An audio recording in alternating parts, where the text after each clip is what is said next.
शांति। ओम शांति। ओम शांति।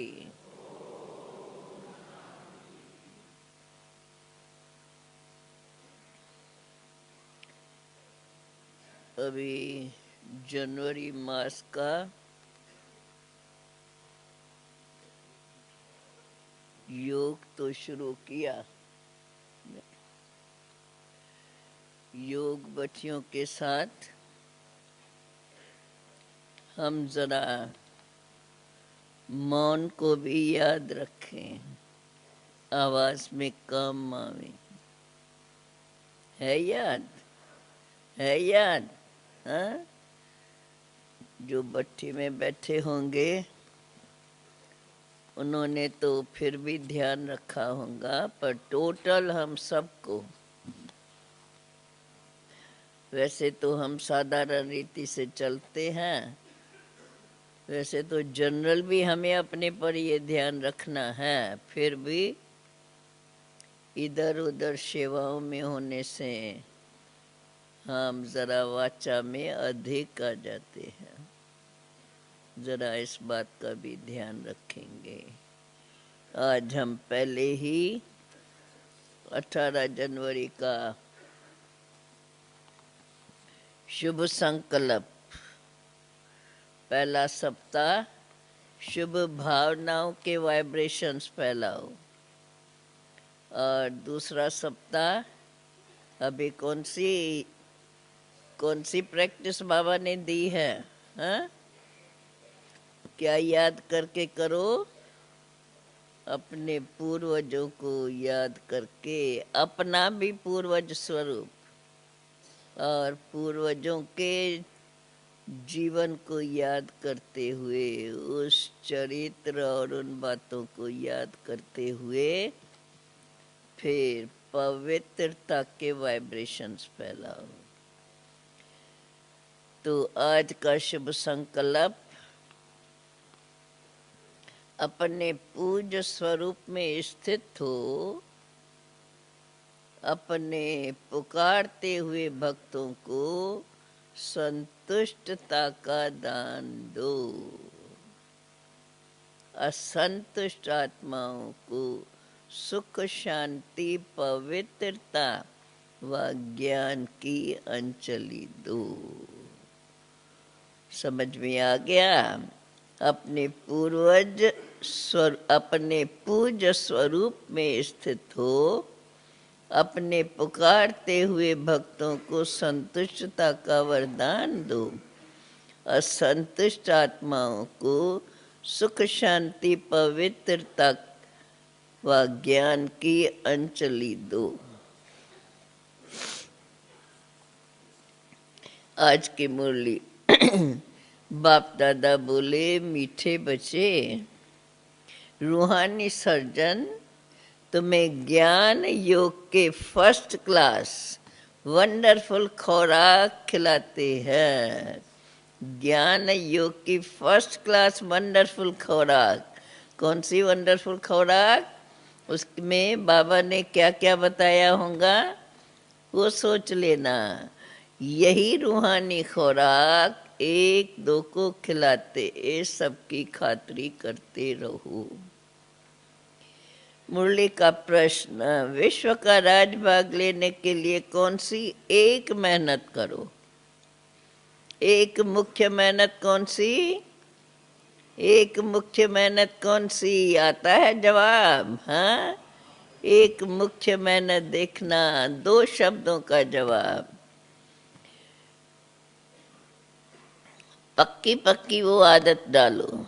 उत्तर है, ज्ञान के तीसरे नेत्र से अकाल तख्त नशीन आत्मा आत्मा भाई भाई को देखने की मेहनत करो। भाई भाई समझ सभी को ज्ञान दो। पहले खुद को आत्मा समझ, फिर भाइयों को समझाओ। भाइयों को भी आत्मा समझ, आत्मा देख, आत्मा आत्मा भाई भाई ऐसा समझ, फिर उन्हों को भी समझाओ। ये अपने में आदत डालो तो विश्व का राज भाग मिल जाएगा, क्योंकि सभी हम सब एक बाप के बच्चे हैं, तो विश्व भी एक है। इसी दृष्टि से सबको अपना बना करके, बाप का बना करके और विश्व का राज ले लो। पहले खुद को आत्मा समझ, फिर भाइयों को भी समझाओ। आत्मा आत्मा भाई भाई समझ करके सभी को ज्ञान दो। ये आदत अपने में डालो तो विश्व का राज भाग मिल जाएगा। इसी आदत से और क्या फायदा होगा, शरीर का भान निकल जाएगा। माया के तूफान व बुरे संकल्प नहीं आएंगे। जो बुरे संकल्पों की, व्यर्थ संकल्पों की कंप्लेन बाबा कहते हैं, वो नहीं आएंगे। दूसरों को ज्ञान का तीर भी अच्छा लगेगा। शरीर का भार निकल जाएगा, माया के तूफान नहीं आएंगे, बुरे संकल्पों से छूट जाएंगे और दूसरों को ज्ञान का तीर भी अच्छा लगेगा। ओम शांति। ज्ञान का तीसरा नेत्र देने वाला रूहानी बाप बैठ करके रूहानी बच्चों को समझाते हैं। क्या बाबा समझाते हैं? ज्ञान का तीसरा नेत्र सिवाय बाप के और कोई दे ही नहीं सकता। अभी तुम बच्चों को ज्ञान का तीसरा नेत्र मिला है। तुम बच्चे जानते हो अब ये पुरानी दुनिया बदलने वाली है। अब ये अंतिम घड़ियां नजदीक आ गई है, इसलिए अब ये पुरानी दुनिया बदलने वाली है। बेचारे मनुष्य नहीं जानते कि बदलाने वाला कौन है और कैसे बदलाते हैं, क्योंकि उनको ज्ञान का तीसरा नेत्र है ही नहीं। तुम बच्चों को अभी ज्ञान का तीसरा नेत्र मिला है, जिससे तुम सृष्टि के आदि मध्य अंत को जान गए हो। अब ये है ज्ञान की सैक्रीन। सैक्रीन की एक बूंद भी कितनी मीठी होती है। ज्ञान का भी एक ही अक्षर, कौन सा? ज्ञान का भी एक ही अक्षर।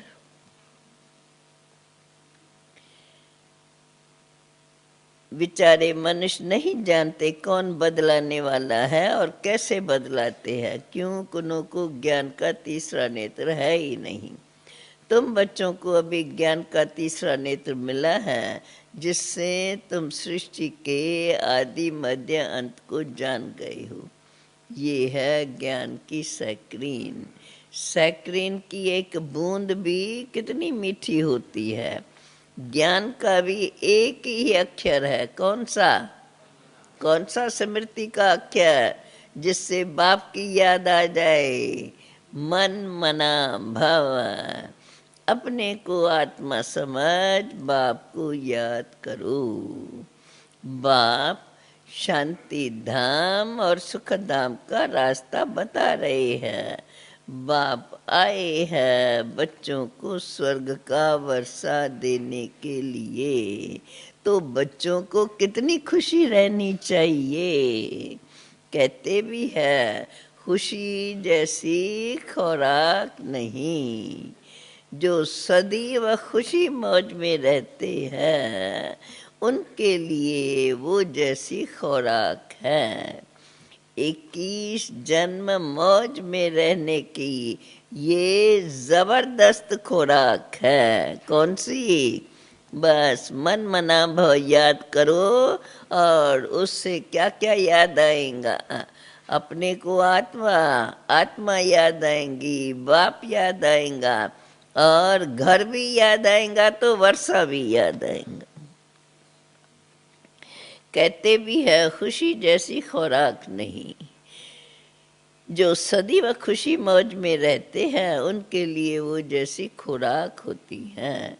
21 जन्म मौज में रहने की ये जबरदस्त खातरी है। यही खुराक सदैव एक दो को खिलाते रहो। तुम श्रीमत पर सभी की रूहानी खातरी करते हो। सच्ची सच्ची खुशखैरियत तो यही है। किसको कौन सी है? किसको बाप का परिचय देना।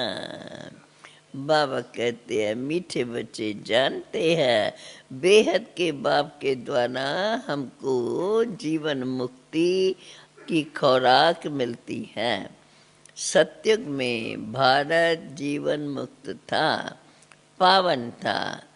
बाप बहुत बड़ी ऊंची खुराक देते हैं जो 21 जन्मों तक खाते रहो। तब तो फर्स्ट क्लास, तब तो गायन है। अति इंद्रिय सुख पूछना हो तो गोप गोपियों से पूछो। ये ज्ञान और योग की कितनी फर्स्ट क्लास वंडरफुल खुराक है। और ये खुराक कौन सी हुई? हो गई खुराक, हाँ, सदा सुखमय जीवन अर्थात अति इंद्रिय सुख। बाबा कहते हैं इसलिए गायन है। अब ये ज्ञान और योग की कितनी फर्स्ट क्लास वंडरफुल खुराक है। और ये खुराक एक ही रूहानी सर्जन के पास है और किसको यह खुराक का मालूम ही नहीं है। बाप कहते हैं मीठे बच्चे तुम्हारे लिए मैं हथेली पर सौगात ले आया हूँ। कौन सी सौगात हथेली पर लाए? हाँ, जहाँ सुख ही सुख का, दुख का नाम निशान नहीं, वो है स्वर्ग।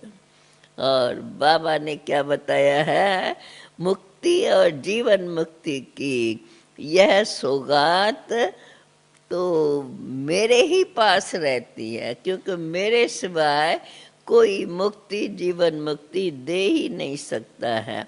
कल्प कल्प मैं ही आकर के तुमको ये सौगात देता हूँ, फिर रावण राज छीन लेता है। तो अभी तुम बच्चों को कितनी खुशी का पारा चढ़ा रहना चाहिए। तुम जानते हो हमारा एक ही बाप, जो हमारा बाप भी है, टीचर भी है और सच्चा सच्चा सतगुरु है, जो हमको साथ ले जाते हैं। स्वीट बिलवेड बाप से फिर हमें विश्व की बादशाही मिलती है। विश्व की बादशाही मिलना ये कोई कम बात है क्या? सदी इसलिए ऐसी ऐसी बातें याद करते बाबा कहते हैं सदा हर्षित रहना चाहिए, क्योंकि ये है तुम्हारी गॉडली स्टूडेंट लाइफ। गाया हुआ है godly student life is the best. ये अभी का ही तो गायन है, फिर नई दुनिया में भी तुम सदैव खुशियां मनाते रहेंगे। दुनिया नहीं जानती कि सच्ची सच्ची खुशियां कब मनाई जाएंगी। मनुष्यों को तो सत्य का वास्तव में ज्ञान ही नहीं है। ये तो यहाँ ही मनाते रहते हैं, परंतु इस पुरानी तमो प्रधान दुनिया में खुशी है कहाँ। यहाँ तो त्राय त्राय करते रहते हैं। कितना दुख के बंधन है। बाप तुम बच्चों को कितना सहज रास्ता बताते हैं। कौन सा? ग्रस्त व्यवहार में रहते कमल पुष्प समान रहना है और एक दो को याद करते रहो। ग्रस्त व्यवहार में रहते कमल पुष्प समान रहना है। धंधा धोरी याद करते भी मुझे याद करते रहो। जैसे आशिक माशिक होते हैं वह तो एक दो को याद करते ही रहते हैं। वो उनका आशिक, वो उनका माशिक होता है। यहाँ ये बात नहीं है। यहाँ तो तुम सभी एक माशूक के जन्म जन्मांतर के आशिक बनकर रहते हो। बाप तुम्हारा आशिक नहीं बनता, तुम बाप के आशिक बनते हो। बाप तो माशूक, एक ही माशूक है जो सब उसके आशिक बनते हैं। तुम उस आशिक को आने के लिए याद करते आए हो। कब याद करते हो? जब दुख जास्ती होता है तो जास्ती स्मरण करते हैं। तब तो गायन भी है, दुख में स्मरण सब करे, सुख में करे न को। इस समय बाप भी सर्वशक्तिवान है और दिन प्रतिदिन माया भी शक्तिवान बनती जाती है।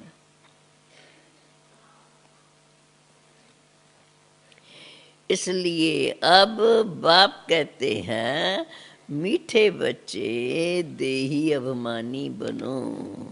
अपने को आत्मा समझ मुझे बाप को याद करो और साथ साथ दैवी गुण भी धारण करो। केवल याद से काम नहीं, वो भी कितना परफेक्ट याद कितना समय होती है, और फिर दैवी गुण भी धारण करो।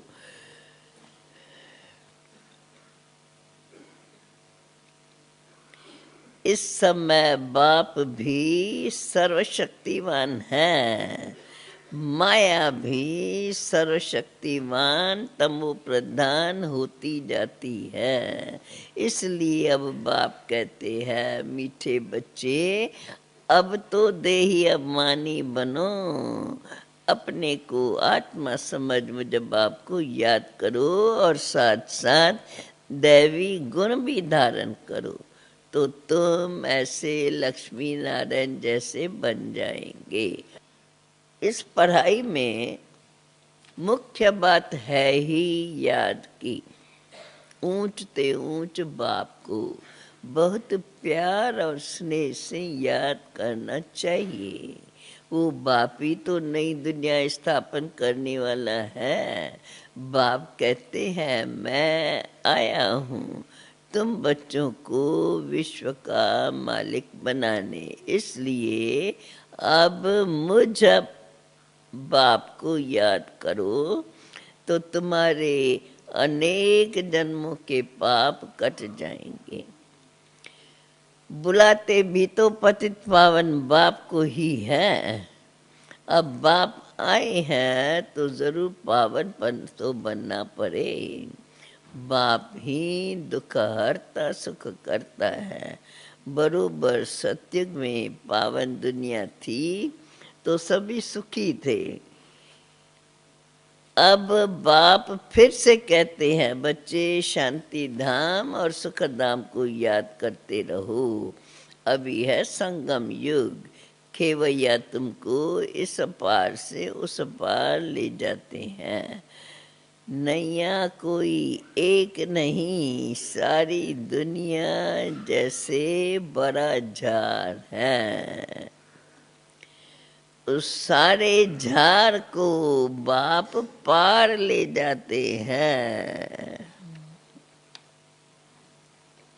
बाबा कहते हैं, तो अब ये सब बातें समझ करके जब बाप के सन्मुख, बाप तुम्हें सन्मुख में ये सब बातें समझा रहे हैं, तो तुम मीठे मीठे बच्चों को कितनी खुशियां होनी चाहिए।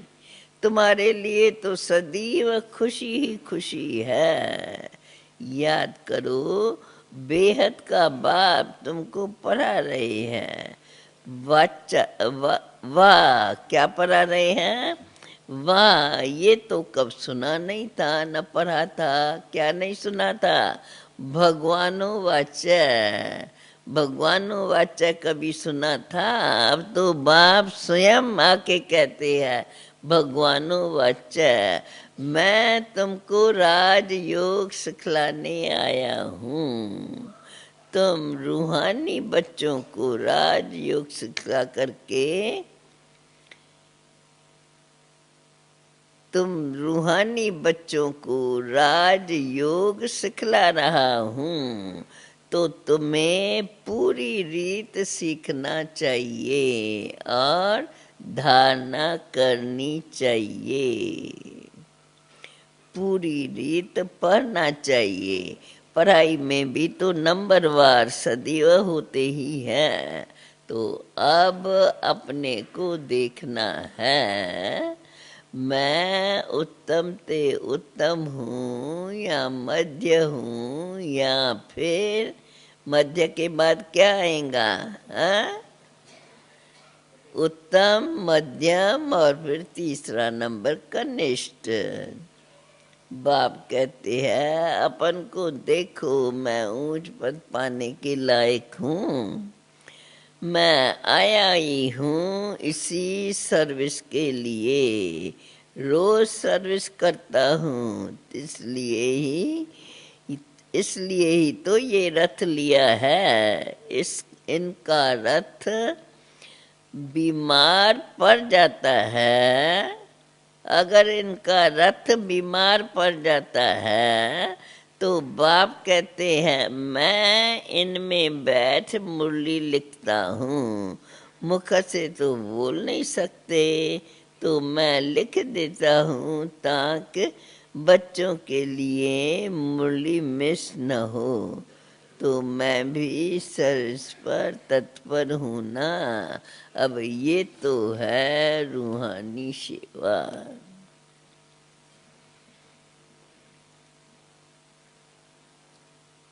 बाप मीठे मीठे बच्चों को समझाते हैं, बच्चे तुम भी बाप की सर्विस में लग जाओ। जो बाप सर्विस कर रहा है और हमें कहते हैं कोई आवे उसको ऐसे समझाओ ऐसे समझाओ।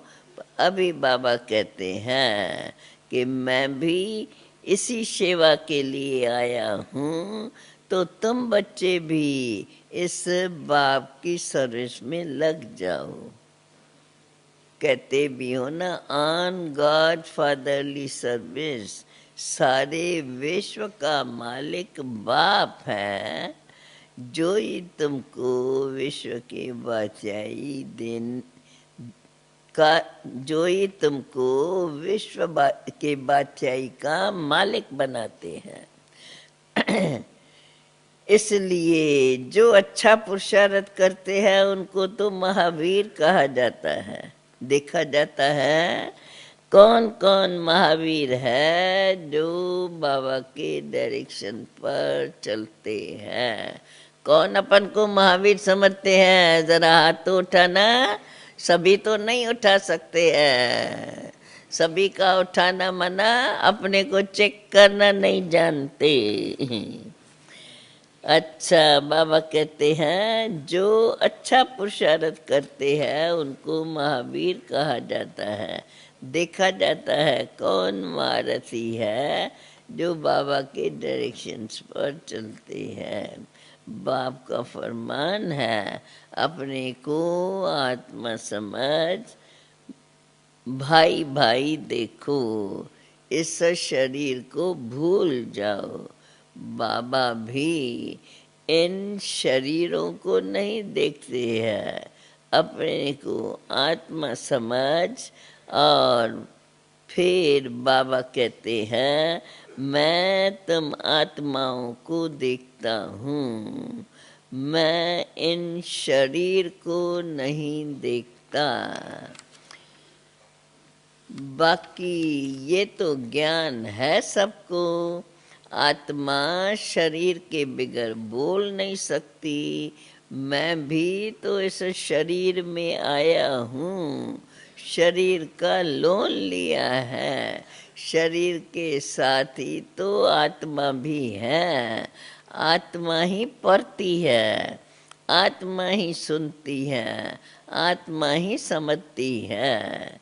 अब बाबा की बैठक यहाँ है, ये है अकाल तख्त। कहाँ है बाबा की बैठक? हाँ, मस्तक में, बीच में। उसको कहा जाता है अकाल तख्त। और आत्मा, यहाँ आत्मा का निवास है। आत्मा को कहा जाता है अकाल मूर्त। आत्मा कब छोटी बड़ी नहीं होती है, शरीर छोटा बड़ा होता है। जो भी आत्माएं हैं उनसे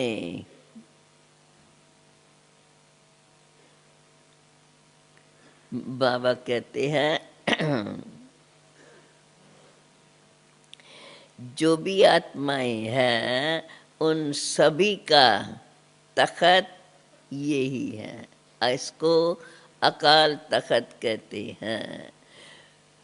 किसको? अकाल तख्त पुरुष का, किसको अकाल तख्त स्त्री का है, किसका अकाल तख्त बच्चे का है।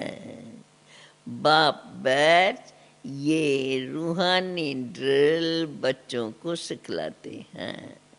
जब कोई से बात करो तो पहले पहले अपने को आत्मा समझो और फिर याद करो, मैं आत्मा फलाने भाई आत्मा से बात करता हूँ अथवा करती हूँ। जब कोई से बात करो तो ऐसा ही अंदर में याद करके फिर बात करो, क्योंकि बाप का पैगाम देते हो कि शिव बाबा को याद करो। याद से ही तो जंग उतरती है।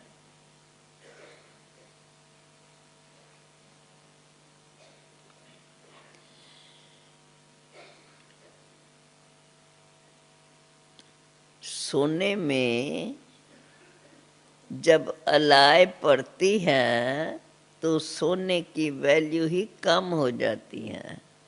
तुम आत्माओं को अब ज्ञान का तीसरा नेत्र मिला है, उस नेत्र से अपने भाइयों को देखो। भाई भाई को देखने से कर्म इंद्रियां कभी चंचल नहीं होंगी, क्योंकि अभी तुम्हें राज भाग लेना है, विश्व का मालिक बनना है। तो ये मेहनत करो, भाई भाई समझ सभी को ज्ञान दो। फिर तुम्हारी पहले थोड़ा अटेंशन रख के जब समझाते हो, किसको देखते हो, तो ये याद रहे मैं आत्मा आत्मा को देखता हूँ, आत्मा आत्मा भाई भाई है। तो भाई भाई समझकर सबको ज्ञान दो, फिर धीरे धीरे ये आदत पक्की हो जाएंगी। सच्चे सच्चे ब्रदर्स तो तुम ही हो। बाप भी ऊपर से आए हैं और तुम भी अभी आए हो। हम ऊपर से अभी नहीं आए हैं, पर हम भी, बाबा कहते हैं ऐसी स्मृति रखो, आए तो हम भी ऊपर से हैं, परंतु हमने पूरा 84 का चक्कर लगा दिया है। इसलिए बाबा हमें फिर याद दिलाते हैं। बाप बच्चों सहित सर्विस कर रही है। सर्विस करने की बाप हिम्मत भी देते हैं। गाया हुआ है, हिम्मत है मर्दा मदद दे खुदा। बाबा कहते हैं हिम्मत है बच्चे मदद दे बाप। ये तुम्हें प्रैक्टिस करनी है। मैं आत्मा, फिर आज के मुरली में बार बार आत्मा का लेसन आया है। मैं आत्मा भाई को पढ़ाता हूँ, आत्मा ही तो पढ़ती है ना। इसको स्पिरिचुअल नॉलेज कहा जाता है, जो रूहानी बाप से ही मिलती है। संगम पर ही बाप आकर के ये नॉलेज देते हैं कि अपने को आत्मा समझो। तो याद रहे, मैं अशरीरी आत्मा आई थी, फिर यहाँ शरीर धारण कर यह नॉलेज पहले खुद पर करके फिर अभी देती है। जब किसको समझाते हैं तो बाबा कहते हैं ये याद रहे कि मैं अशरीरी आत्मा आई थी। अब संगम पर ही बाप ने आकर के ये नॉलेज दी है कि अपने को आत्मा समझो। तो मैं भी अपने को याद दिलाओ कि मैं अशरीरी आत्मा आई थी, फिर ये शरीर धारण कर 84 जन्मों का पाठ बजाया है। अब फिर हमें वापस जाना है। इसलिए अपने को आत्मा समझ भाई भाई की दृष्टि से देखना है। ये अपने से मेहनत करनी है, अपनी मेहनत करनी है। दूसरे में हमारा क्या जाता है? चैरिटी बिगिंस एट होम, अर्थात पहले खुद को आत्मा समझ, फिर भाइयों को समझाओ तो अच्छी रीति लगेगा। ये स्वयं में जहर भरना है। मेहनत करेंगे तभी तो ऊंच पद पाएंगे। बाप तो आए ही है तुम्हें फल देने के लिए, तो तुम्हें मेहनत तो जरूर करनी पड़े, कुछ तो सहन भी करना पड़ता है। इतनी बड़ी लॉटरी मिलती है तो थोड़ी तो मेहनत करो अपने से। बाबा कहते हैं उल्टी सुल्टी बात कोई बोले तो तुम चुप रहो। तुम चुप रहेंगे तो दूसरा फिर क्या करेगा? वो भी चुप रहेगा। अगर तुम बोलते रहेंगे तो फिर ताली तो दो हाथ से बजती है। अगर एक ने मुख की ताली बजाई तो दूसरा चुप कर दे, आपे ही वो भी चुप हो जाएगा। ताली से ताली बजने का आवाज आता है, ताली से ताली मिलती है तो आवाज आता है। बच्चों को तो याद रहे हमें एक दो का कल्याण करना है। बाप समझाते हैं बच्चे सदैव खुशी में रहनी चाहते हो तो क्या करो? मन मना भव। योग कराते हो तो भी अपने को आत्मा समझ, भाइयों को देखते हैं, अर्थात आत्मा आत्मा भाई भाई समझ करके योग सिखाओ। अपने को आत्मा समझ बाप को याद करो और फिर भाइयों के तरफ अर्थात फिर आत्माओं के तरफ देखो और भाइयों को भी आत्माओं को भी ये नॉलेज दो। योग कराते हो तो भी अपने को आत्मा समझ, भाइयों को देखते रहेंगे तो सर्विस अच्छी होंगी। बाबा ने कहा है भाइयों को समझाओ, ये भी याद रहे बाबा ने कहा है भाइयों को समझाओ, अर्थात आत्मा आत्मा भाई भाई है, ये दृष्टि पक्की करो। भाई सभी भाई बाप से ही तो वर्षा लेते हैं, तो बच्चों को सर्विस अच्छी करनी चाहिए।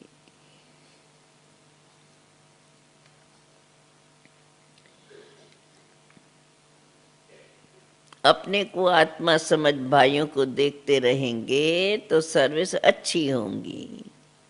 बाबा ने कहा है, देखो बार बार बाबा याद दिलाते हैं, भाइयों को समझाओ। भाई से भाई ही, सभी भाई ही बाप से वर्षा लेते हैं। अब ये रूहानी नॉलेज एक ही बार तुम ब्राह्मणों को मिलती है। तुम ब्राह्मण फिर देवता बनने वाले हो। इस संगम युग को थोड़े ही छोड़ेंगे, नहीं तो पार कैसे जाएंगे। कोई मेहनत समझ के छोड़ देते हैं तो बाबा को वो याद आए होंगे। तो बाबा कहते हैं ये मेहनत समझ छोड़ थोड़े ही देंगे, अगर छोड़ देंगे तो पार कैसे जाएंगे, कूदेंगे थोड़े ही।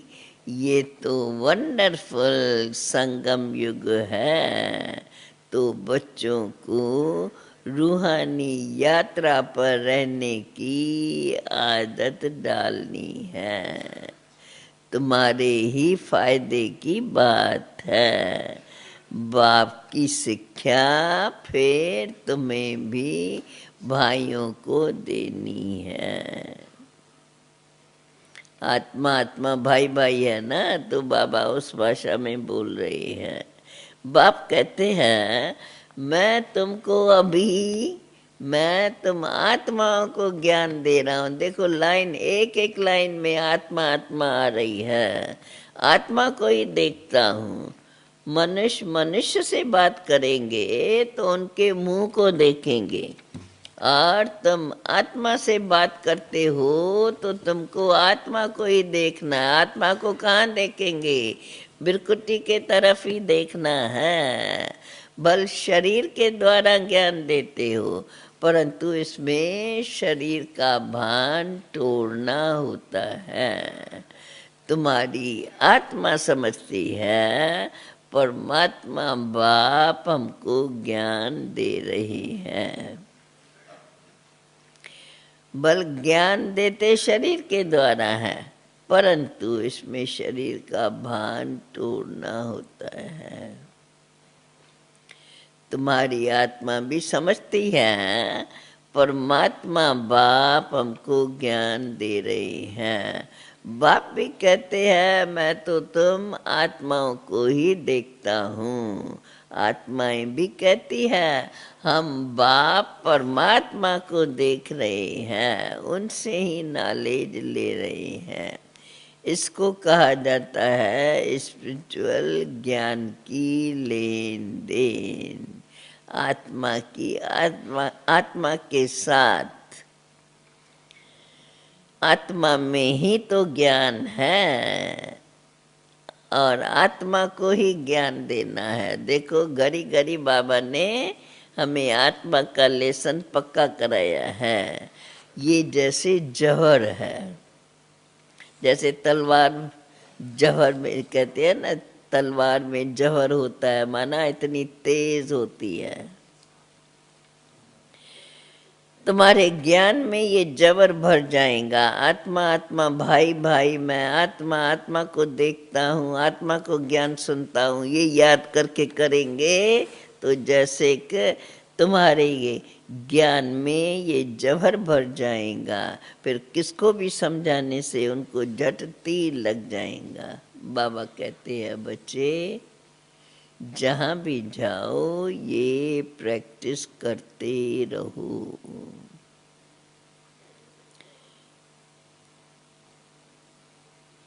प्रैक्टिस करने से ऐसे आत्मा आत्मा भाई भाई समझ करके प्रैक्टिस करेंगे तो तीर सहज लग जाएगा। बाप कहते हैं प्रैक्टिस करके देखो, तीर लगता है ना। ये नई आदत डालनी है, फिर तो शरीर का भान ही निकल जाएगा। माया के तूफान कम आएंगे, बुरे संकल्प नहीं आएंगे, क्रिमिनल आय भी नहीं रहेंगी। हम आत्मा ने 84 का चक्कर लगाया, अब नाटक पूरा होता है। अब बाबा की याद में रहना है, याद से ही तमो प्रधान से सतो प्रधान बन सतो प्रधान दुनिया के मालिक बन जाएंगे। कितना सहज है। बाप जानते हैं बच्चों को यह शिक्षा देना भी मेरा पाठ है, कोई नई बात नहीं। 5000 वर्ष बाद हमको फिर से आना होता है। मैं बंधायमान हूँ, बच्चों को बैठ करके समझाता हूँ, बच्चों को समझाता हूँ। मीठे बच्चे, रूहानी याद की यात्रा में रहो तो अंत मते सो गति हो जाएंगी। यह अंत काल है ना। माम एकम याद करो तो तुम्हारी सद्गति हो जाएंगी। यह देही अभिमानी बनने की शिक्षा एक ही बार तुम बच्चों को मिलती है। देखो कितना वंडरफुल ज्ञान है। बाबा वंडरफुल है तो बाबा का ज्ञान भी वंडरफुल है। कब कोई ये बता नहीं सकता है। अभी तो तुम बच्चों को वापस चलना है, इसलिए बाप कहते हैं मीठे बच्चों ये प्रैक्टिस करो। अपने को आत्मा समझ मुझे बाप को याद करो, और अपने को आत्मा समझ और सामने वाले को भी आत्मा समझ करके ये ज्ञान दो। दूसरे नेत्र से भाई भाई को देखना है, तीसरे नेत्र से भाई भाई को देखना है। ये बड़ी मेहनत है।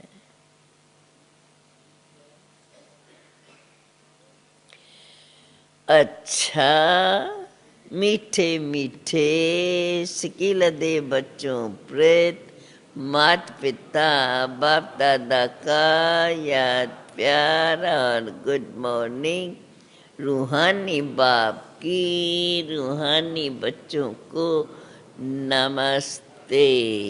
रूहानी बच्चों की रूहानी बाप को नमस्ते। अब सुनते हैं धारणा युक्त सार। जैसे बाप बच्चों की रूहानी सर्विस पर आए हैं, ऐसे बाप को फॉलो कर रूहानी सर्विस करनी है। बाप के डायरेक्शन पर चल खुशी की खुराक खानी और खिलानी है।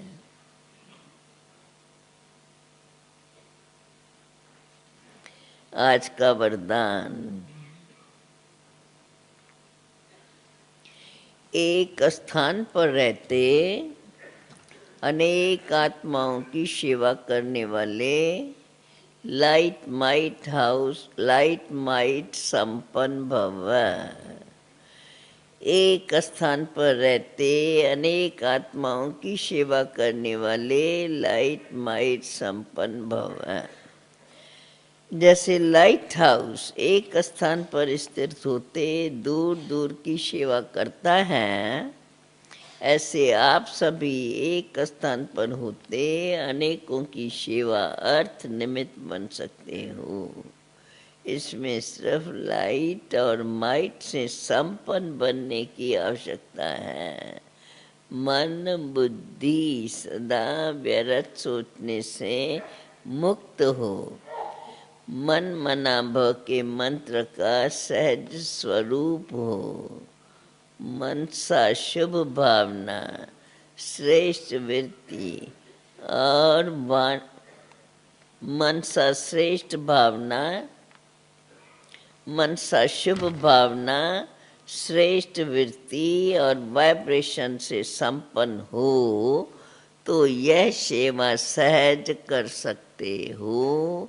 ये है मनसा सेवा। आज का स्लोगन है, अब आप ब्रह्मन आत्माएं लाइट माइट बनो। आप ब्रह्मन आत्माएं माइट बनो और दूसरी आत्माओं को माइक बनाओ। स्वयं माइट बनो और दूसरी आत्माओं को माइक बनाओ। ओम शांति शांति शांति।